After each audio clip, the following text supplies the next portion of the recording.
Welcome to This Explainer. Today, we're going to completely flip the script on how you think about human resources. If you've ever thought of HR as, just the complaints department or the people who awkwardly hand out employment contracts, well, you're in for a surprise. We're going to explore how HR has actually evolved into a massive strategic powerhouse within modern businesses, all while unpacking the absolutely critical, non-negotiable South African laws that govern it. We've got a great roadmap for This Explainer.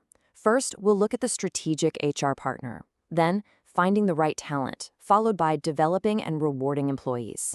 After that, we'll pivot over to South African labor legislation and wrap up with your essential workplace rights. All right, let's jump right in with part one, the strategic HR partner. Gone are the days of HR just pushing papers around a desk. Today, human resource management is a vital strategic partner that directly contributes to organizational profitability, the company's vision, and its long-term goals. Think about it like this. Businesses now rely heavily on HR to perfectly align employee skills with the ultimate mission of the company.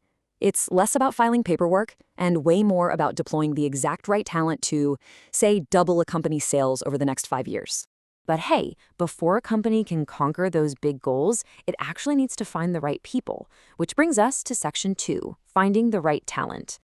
Long before a job ad ever hits the internet, HR executes this really meticulous 3-phase planning process. They kick things off with Phase 1, job analysis, basically investigating exactly what duties are required.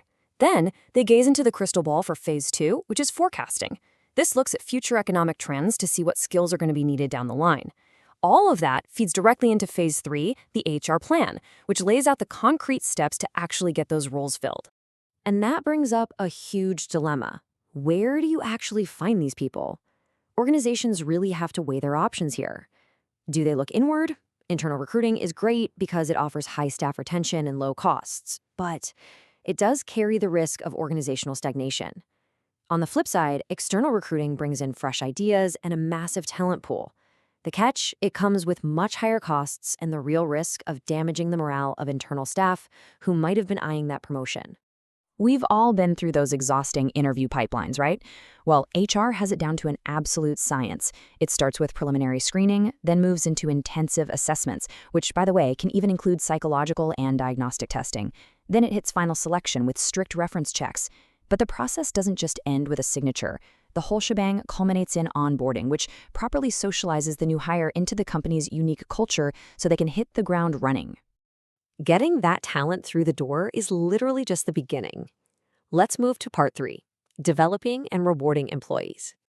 To actually build capacity, HR has to balance 2 totally distinct types of development.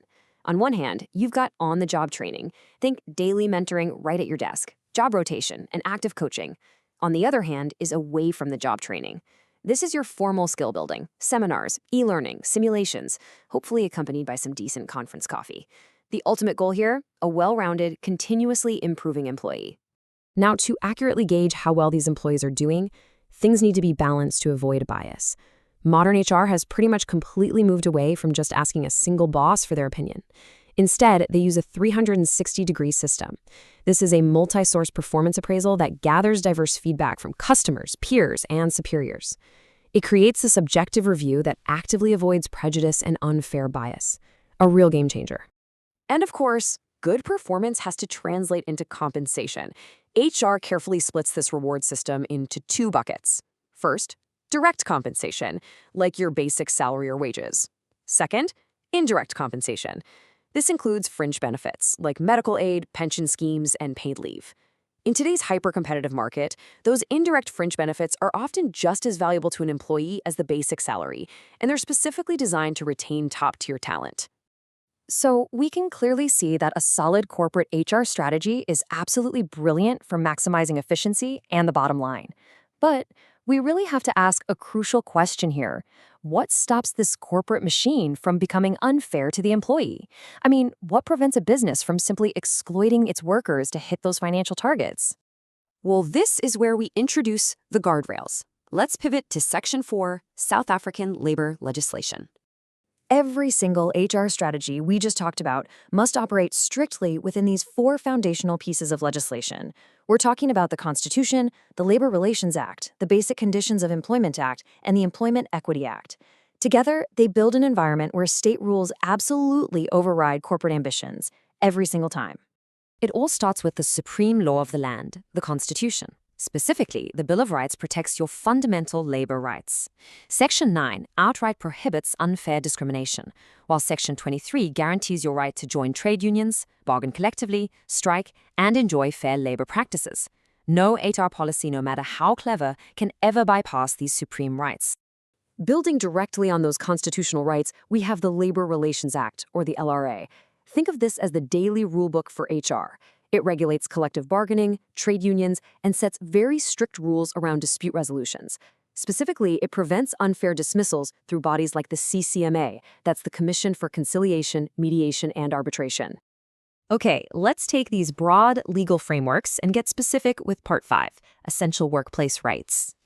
To advance social justice and, honestly, physically prevent corporate burnout, the Basic Conditions of Employment Act, or BCEA, draws a hard line in the sand.